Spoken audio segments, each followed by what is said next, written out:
Normal palazzo salwar cutting tutorial video থাকছে সম্পূর্ণটা আজকের এই ভিডিওতে মাপ সহ সূত্র সহ। আসসালামু আলাইকুম এভরিওয়ান, আশা রাখছি সবাই ভালো আছেন। আলহামদুলিল্লাহ আমিও ভালো আছি। প্রথমে ভেবেছিলাম যে যেহেতু একই মাপের সালোয়ার কাটিং করব, তাই দুইটা সালোয়ার একসাথে ফেলে কাটিং করে ফেলবো। তারপর দেখা যাচ্ছে যে একটা কাপড়ের লেন্থ কম, লম্বা ঠিক আছে, আরেকটা কাপড়ের লেন্থ বেশি, লম্বা কম। তো ওইটার থেকে ডিসিশন নিলাম যে আবার একটাই আমাকে কাটিং করতে হবে। তারপরও আপনাদের সুবিধার্থে আমি দেখিয়ে দিচ্ছি। এরকম হলে কিন্তু একবারে কাটা সম্ভব নয়। একটার লেন্থ আছে 16 ইঞ্চি, আরেকটার আছে আবার 20 ইঞ্চি। আর সালোয়ারের লেন্থ হচ্ছে, হিপের লুজ হচ্ছে গিয়ে 16 ইঞ্চি। তো এই ক্ষেত্রে কিন্তু আমাকে আলাদা আলাদা করেই কাটিং করতে হবে। আবার লম্বার ক্ষেত্রেও দেখা যাচ্ছে যে ব্লুটা বেশি একটু লম্বা, পরিমাণ ঠিক আছে। আর ইয়েলো কালারেরটা হচ্ছে গিয়ে লম্বায় কম। প্রথমে আমি সালোয়ারের লম্বার মাপটা নিয়ে নিব, যেটা কাস্টমার দিয়ে দিয়েছে ওইটা থেকে লম্বার মাপটা নিতে হবে। তারপর পায়ের মুহুরির মাপ, পায়ের মুহুরির মাপ এটা থেকে অবশ্যই একটু বেশি দিতে হবে, মানে কাস্টমার যেটা বলে গেছে 10 ইঞ্চি। হাইয়ের মাপ হচ্ছে গিয়ে 15 ইঞ্চি। হিপের লুজ হচ্ছে গিয়ে 16 ইঞ্চি। তো এই মাপটা যেহেতু আমি আগে থেকেই নিয়ে নিচ্ছি, প্রথমেই 4 পার্ট করে কিন্তু আমি কাপড়টাকে ভাঁজ করে নিয়ে সম্পূর্ণ কাপড়ের লম্বাটা দেখেছি এখানে 42 ইঞ্চি আছে।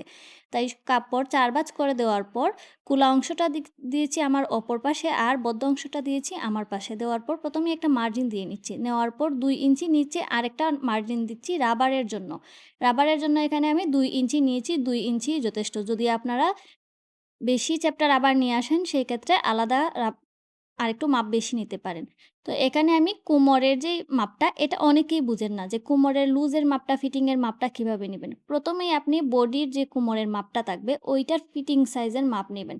তারপরে আরও 3 ইঞ্চি বাড়তি নিতে হবে লুজের মাপ। তারপর রাবারের গড়ের জন্য নিচের যে মার্জিনটা দেবেন ওইটা থেকে হাইয়ের মাপ নিতে হবে। যেহেতু 38.5 ইঞ্চি সালোয়ারের লম্বা, তাই আমি এখানে 15 ইঞ্চি নিচ্ছি হচ্ছে সালোয়ারের হাইয়ের লম্বা। নেওয়ার পর লেন্থটুকু রেখে এভাবে আমি করছি। এবার আপনাদেরকে আমি মার্ক করে দেখিয়ে দিচ্ছি। রাবারের জন্য নিয়েছি 2 ইঞ্চি, ফিটিং সাইজের থেকে আরও 3 ইঞ্চি সহ 13.5 ইঞ্চি হচ্ছে কোমরের মাপ, হাইয়ের মাপ হচ্ছে গিয়ে 15 ইঞ্চি। এভাবে করে আমি সবগুলো কিন্তু মার্ক করে দিচ্ছি। এবার লম্বার মাপটা নিব।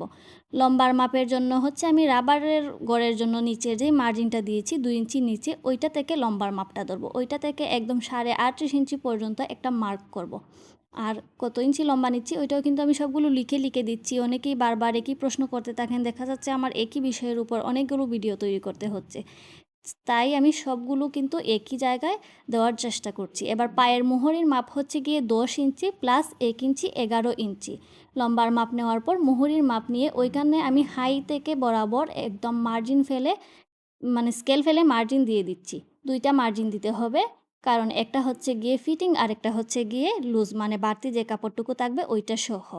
এবার আপনাদের কাটিং করে দেখাচ্ছি। আমি কিন্তু কাপড় যেখানে ফেলা থাকে ওইখানেই চেষ্টা করি যে ফেলে ফেলে কাটিং করতে। আমার যেহেতু এখন আপাতত টেবিল নাই, টেবিল থাকলেও ভিডিওর সুবিধার্থে আমি কিন্তু মেঝেতে ফেলেই কাটতে হচ্ছে, কারণ বিশেষ করে আপনাদের জন্য আমাকে মাটিতে ফেলে কাটিং করতে হয়। কারণ এখনও আমার তেমন কোনো ভালো স্ট্যান্ড নেই, যে কারণে যে আমি টেবিলে কাপড় ফেলে ভিডিও করতে পারবো, তাই মেঝেতেই কিন্তু আমাকে ফেলে কাটিং করতে হচ্ছে। এটা যেহেতু শুকনা মানুষের জন্য সালোয়ার কাটিং করছি, তাই আলাদা করে কলি দিতে হবে না। আবার যাদের সমস্যা আছে তাদের কিন্তু কাস্টমার বলে গেলে অবশ্যই আপনারা কলি দেওয়ার চেষ্টা করবেন। সম্পূর্ণ সালোয়ারটি কাটিং শেষ। আর পায়ের দিকে কিন্তু যেহেতু আমি মুহুরির জন্য যে বাজটা দেবো ওইখানে ছোট্ট একটা টিকন কেটে নিয়েছি, তাহলে সেলাই করার সময় আমার সহজ হবে আর বুঝতে অসুবিধা হবে না যে কোন জায়গায় বাজ দিতে হবে। ধন্যবাদ।